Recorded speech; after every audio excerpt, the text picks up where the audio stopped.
Welcome to the Great Detectives of Old Time Radio. From Boise, Idaho, this is your host, Adam Graham. If you have a comment, email it to me, box13@greatdetectives.net. Follow us on Twitter at Radio Detectives and become one of our friends on Facebook, facebook.com/Radio Detectives. I do want to remind you that our listener's choice voting continues. Go to vote.greatdetectives.net and cast your vote. We have two polls, one for standard division for series with 11 or more episodes. The top 20 will be listener's choice winners and will be played on Mondays after Mr. Keene is finished. And then our short division, the top 5 from the short division of shows with 3 to 10 episodes, will also be listener's choice winners. Go to vote.greatdetectives.net, select the listener's choice series. Yours truly, Johnny Dollar anniversary t-shirts are available now. Go to yourstruly.greatdetectives.net to get your t-shirt, either a standard t-shirt or a women's slim fit tee.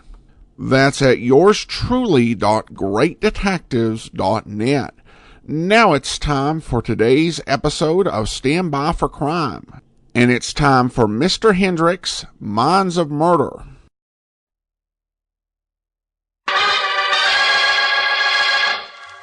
Stand by for crime.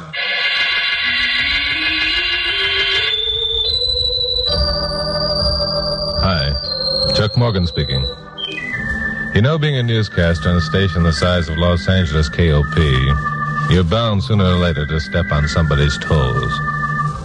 Well, reactions are varied. The one I want to tell you about came from a man named John Hendricks, a gold mining speculator.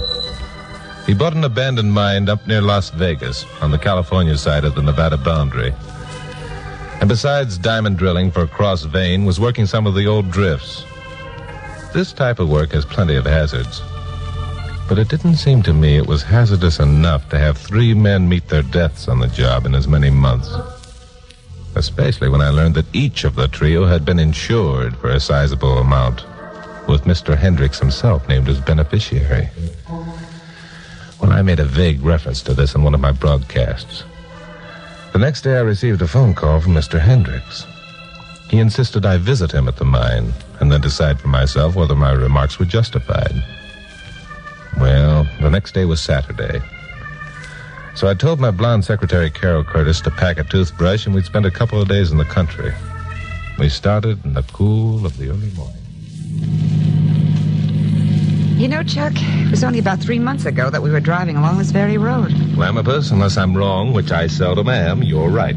And unless I'm wrong, which I never am, you promised me we were going to Las Vegas on that trip, and we never got there. You're right again. Well? Well, what? Did I bring my strapless evening gown for nothing this time? That depends upon what we find at the Straight Banana. I beg your pardon. Okay, Glamourpuss, I should have mentioned it before. Straight Banana is the name of a mine that John Hendricks bought. There's a range of hills nearby that looks like a banana that someone straightened out. Oh, I see. Like that range over there? Like that range? Oh, I'm glad you noticed that. I'd have driven right by. What sharp eyes you have, Grandma. There are a lot of things about me that are sharp that you never noticed. Look, don't start bragging. There's a road that turns off to the mine.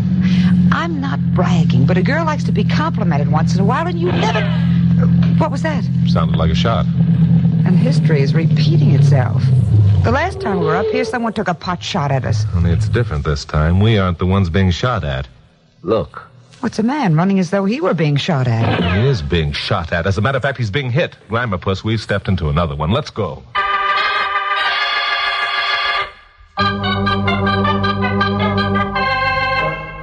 The man Carol and I had seen running for his life was wearing Levi's, a blue cotton shirt, and a dirty white cowboy hat. We didn't get a look at his face.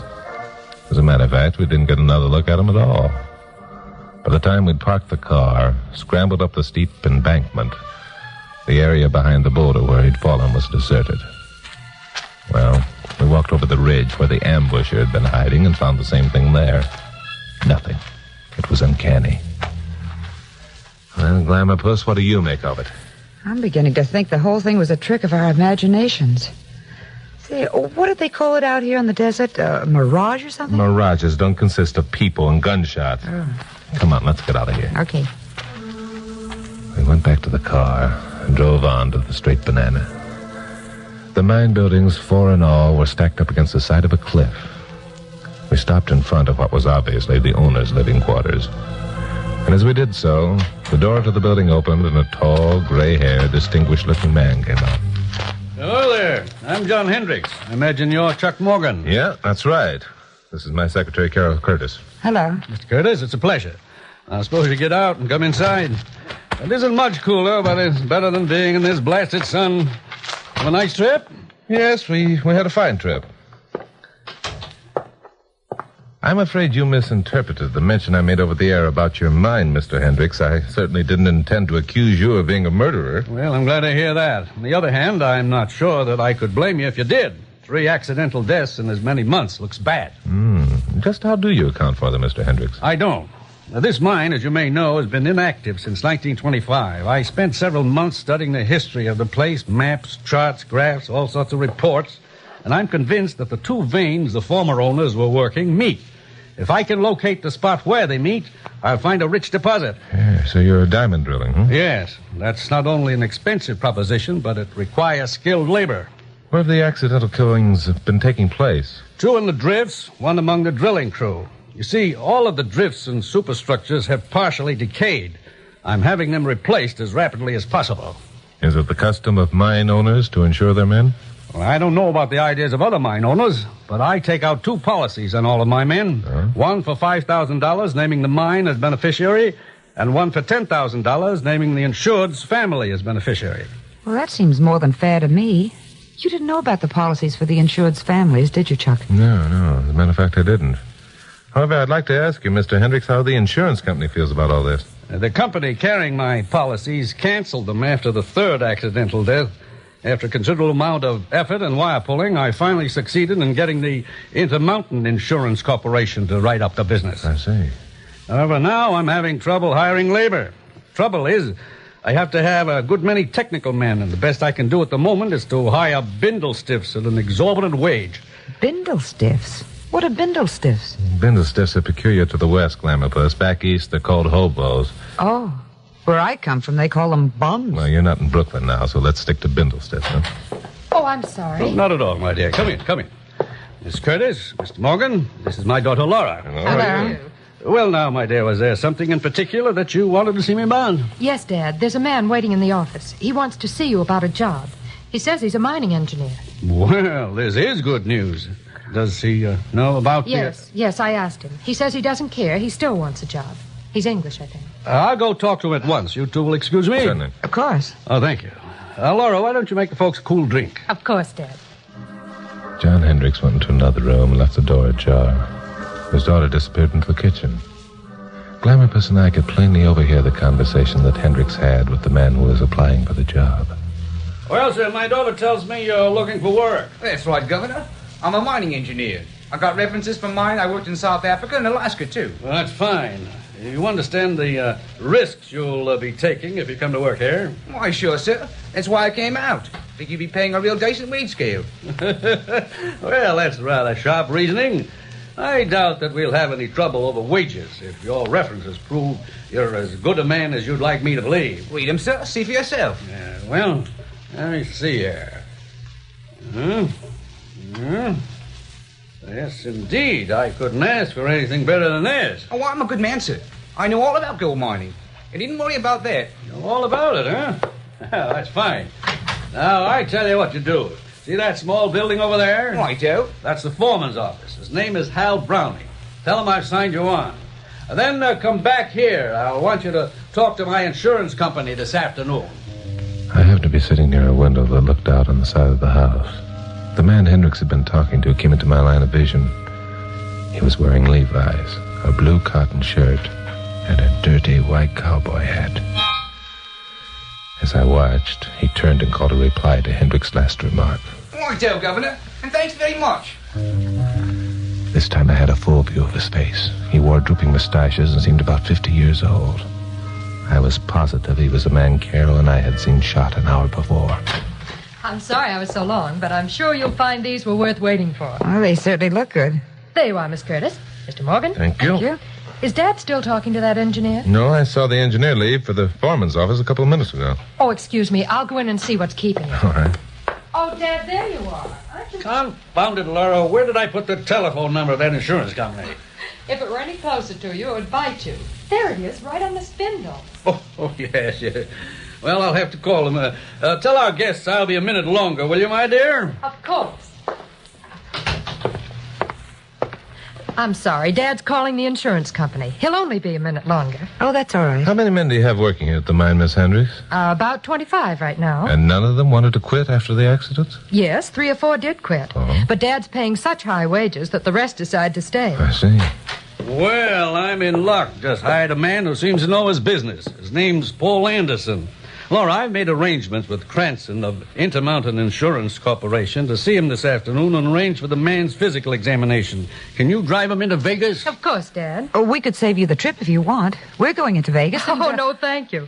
I wouldn't miss a chance to drive into Vegas. I see what you mean. I was thinking the same thing. Don't worry, Glamour Puss. You'll get your trip to Vegas. But first, I'd like to look around here a bit, if you don't mind, Mr. Hendricks. Oh, no, not at all. Was there anything in particular that you wanted to look for? Yes, as a matter of fact, there is. Oh, what's that? A dead body.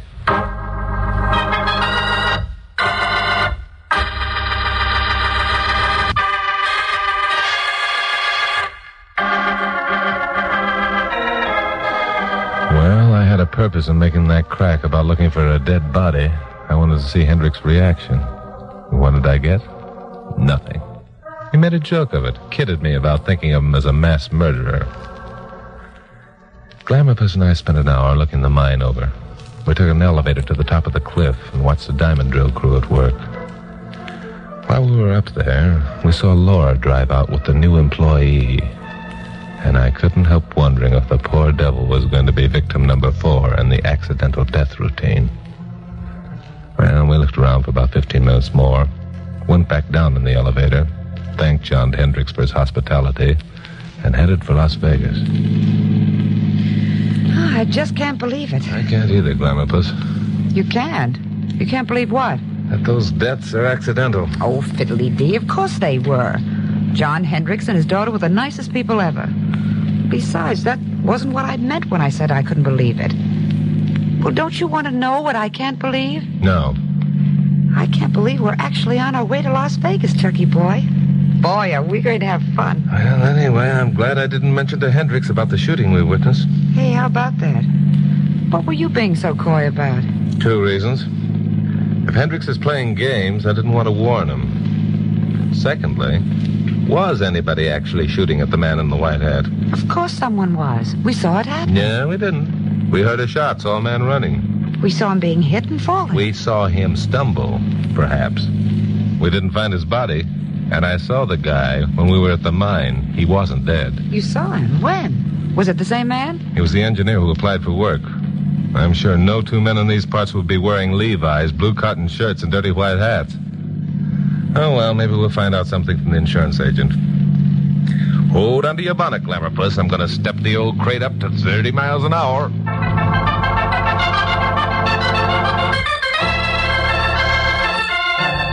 We reached Las Vegas around 4 o'clock, and I turned Carol loose at the Desert Inn Casino with a word of caution that if she lost her shirt, she'd have to walk home. Then I got Pappy Mansfield, owner of KLP, on long distance.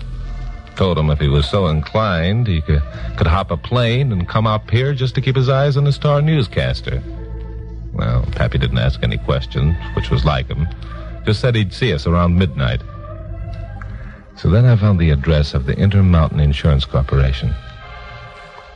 The office was a dinky little room over a drugstore. And Sidney Cranston, the local agent, was a dinky little man with gimlet-like eyes. Hello? You Sidney Cranston? That's right. Want to buy some insurance? No, thanks. You selling anything? No, I'm not. Then what do you want? If you stop butting in, I'll tell you. Don't get fresh, young man. I'll throw you out in your ear. You'll throw me... All right, Cranston. I'm Chuck Morgan, newscaster in KOP in Los Angeles. I'm up here to make inquiries about those accidental deaths at the Straight Banana Mine. Oh, them. What about them? Well, since you're carrying the insurance, I wondered if you thought they were accidental. If I didn't, I wouldn't be carrying the insurance. But 3 deaths in 3 months. You're Didn't reaching, son. I went over that mine with a fine-tooth comb. The shoring and the drifts and the drill derrick are as solid as a rock. Well, it implied to me that there shouldn't have been any accidents. You're reaching again. So? Those 3 deaths were coincidence. The law of averages says there won't be a 4th. The law of the state says somebody better try to prevent a 4th. Oh, by the way, what did you think of Anderson? Anderson? Yeah, the new engineer the Hendricks hired. Oh, him. He hasn't gotten here yet. Hasn't got here. They left a half hour before we did. No, I can't help that. I've been right here all afternoon waiting for them. And I say they haven't been here. Well, there's something... Sorry we're late, Mr. Cranston. Oh, hello, Mr. Morgan. Well, Miss Hendricks.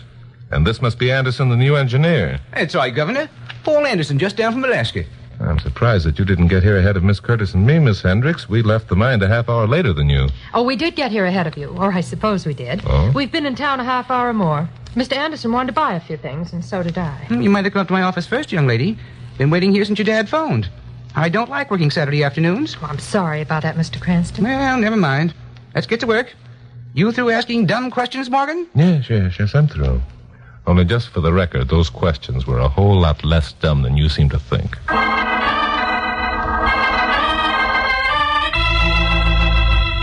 Well, so far, I'd succeeded only in increasing my own suspicions. There were a lot of questions I wanted answers to.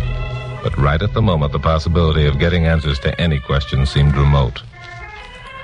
I walked over to the casino where I left Carol and found her shooting craps. She had a stack of chips in front of her that reached almost up to her chin. Come on, little Joe. Be good to Mama. Yippee, there he is. Bring him over here, Charlie. No, I'll let the bundle ride. Give me the dice, Charlie. Having fun, Glamourpuss?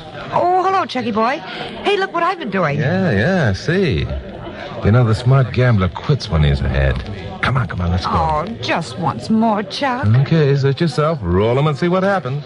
Okay, here we go. Come on, 7. What do those 2 aces mean, Chucky boy? They mean snake eyes, Glamourpuss. You lose. Let's go. Oh, gee whiz. Chuck Morgan, you did that on purpose. It's all your fault. You brought me bad luck. At 3 o'clock in the morning, Las Vegas is as brightly lighted as Broadway and 42nd Street is at 8 p.m. The casinos operate 24 hours a day, as do most of the restaurants and stores. You take one look at those bright lights and wish you owned some stock in the power company that provided them. Well, at midnight, Carol and I drove out to the airport, picked up Pappy, and the 3 of us stopped at Sal Saggy's for a cup of coffee. Well, Chuck, I'm not going to tell you you've got a crazy idea, because ever since I first heard you talking about those accidental deaths, I was inclined to go along with your theory. But what can you do about it? You haven't got a shred of evidence. I don't know, Pappy. I don't know. Seems to me it's a matter for the police. But we haven't got time for that, Glamourpuss. We're in Nevada. That means we've got to get back across the line, scare up a California deputy sheriff, sell him on the idea we aren't nuts. It might take days. And unless I miss my guess, Paul Anderson isn't long for this world. I met him at the insurance office this afternoon, and he's as ignorant as what's in store for him as I am of the 4th dimension. Well, that's pretty ignorant. Thanks. So what do you propose to do? Pappy, I guess the 3 of us will have to handle this one alone. The 3 of us? Against those 25 cutthroats of the Straight Banana? Oh, they aren't all cutthroats, Glamourpuss. Now look, here's a plan that might work. In about 3 hours, it'll be getting light. And I thought...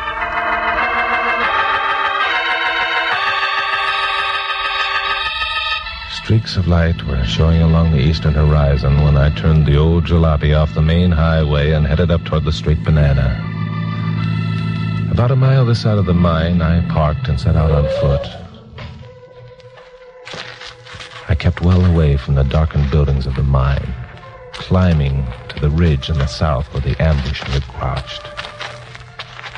Here I found a secluded spot and waited, smoking endless cigarettes, until the sun tipped the eastern horizon and dawn crept across the desert like a benediction. Then I began my search, inching over the ground, covering every likely spot where I might find the thing for which I searched. I found it. A freshly dug hole in the ground. Beside it were 3 not too old mounds of earth. 3 graves and a new one ready for its occupant. So far, so good. But my good luck ended right here. Well, Mr. Morgan, I thought newscasters slept until noon. Hello, Miss Hendricks. Out for some early morning rabbit shooting? Yes, and I hope you'll be smart enough not to make like a rabbit. This rifle shoots true. These 3 graves testify to that fact. The occupants of the graves weren't shot, Mr. Morgan. Of course. Bullet holes would be telltale evidence. Well, you're in command. What shall I do? Dig another grave for myself? We have more capable hands for that chore. In the meantime, let's go down and have a talk with Dad. The muzzle of Laura's rifle was an uncomfortable pressure in the small of my back as we walked down to the mine. We went directly to the owner's residence and stepped inside. Hendricks was there, and another man, Anderson. He was lying on the floor, bound and gagged, and wearing only his underclothes. The Levi's, cotton shirt, and dirty white hat were piled beside him. It was sight of these that gave me the answer to the big mystery with a jolt that rocked me back on my heels. Greetings, Morgan. I'm glad to see you gave Laura no trouble. Shooting you would have been messy. Now, don't tell me it would have bothered your conscience, Hendricks. Or do you prefer to be called Anderson? I see you've guessed the answer to our little game. Sure. At one time, you must have been an actor of sorts. An actor, dear fellow, of excellent reputation. Specializing in dialects, I might add. Particularly Cockney English, huh? That was only one in which I was proficient. Okay, Dad. Let's forget that and get this over with. In a moment, my dear. First, I must know what aroused Mr. Morgan's suspicions. That's the ham in him, Laura. Well, I'll be glad to satisfy your curiosity. The police aren't due for 5 minutes. How corny can you get? The police aren't due at all, and you know it. Very well, you are going to explain. To begin with, we never saw you and Anderson together at the same time. While you were hiring Anderson in the next room yesterday, you were changing into the clothes you'd taken from the poor devil an hour before. Then you passed in front of the window where I was sitting, so I'd be sure and see what you looked like. Excellent. I congratulate you, Mr. Morgan. Later, we saw Laura drive you away from the mine. But by the time we got down from the cliff, you had time to return and appear once again as Hendricks. That's why we were able to get to Las Vegas a half hour ahead of you. But you didn't expect to find me in the insurance office, did you? It was almost your undoing. A pity such brilliance can't be put to more profitable work than newscasting. Well, I prefer to live, Hendricks, as I imagine those Bindle Stiffs would have liked to live. So you figured out about them, too. Bindle Stiffs usually have obscure backgrounds, don't they? No one would be likely to know if one died or had been murdered. That's why you always selected one of approximately your own size, dressed yourself in his clothes, and played the role of Cockney, French-Canadian, or any other character of which you were proficient. Then you merely redressed the Bindle Stiff in his own clothes and let the accident occur. Which is exactly what I'm going to do now. Laura, keep him covered. Don't worry. Hurry it up. I waited until Hendricks had his prisoner almost completely untied, then walked deliberately over to the window and waved. Keep away from that window. Don't forget that bullets leave telltale holes, Laura. He gave some sort of signal. Someone's up on the ridge. Give me that rifle. All right, Anderson, let's get him. Come on, man.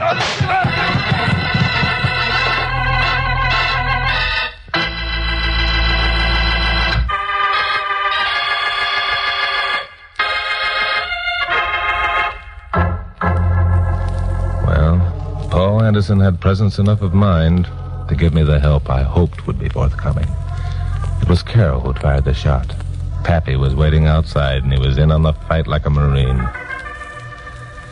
We found a sheriff after considerable search, turned our prisoners over, told him our story, and then Carol and I persuaded Pappy to ride back to L.A. with us in the jalopy. But how about the man we saw being shot at, Chuck? Was that Anderson? It was Anderson. The ambusher was on the ridge. He couldn't see our car, but he could see Anderson. He shot over Anderson's head. Anderson took cover, and behind the boulder, there was a second man waiting for him. That was so there'd be no bullet holes when the dead bodies were examined, eh? Right. Now, about the second insurance policy, the one made out to the deceased family. You know, I have a hunch, Pappy, that Hendrick's organization was pretty far-reaching. The families were probably plants who took the money and split it with the Hendricks. Well, that makes sense. Say, Chuck. Yeah? how long have you owned this car? Oh, Pappy, I'm glad you asked that question.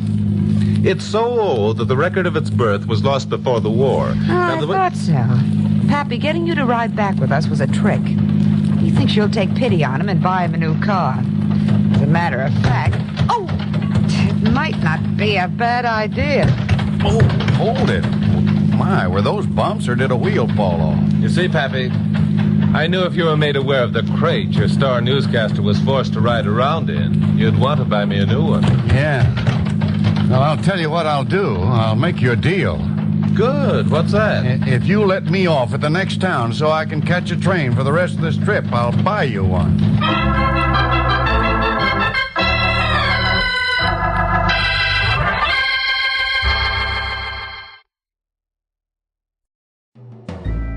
This is Andrea J. Graham, author of the Web Surfer series. Oh, and a Madam's Wife. You're listening to the Great Detectives of Old Time Radio.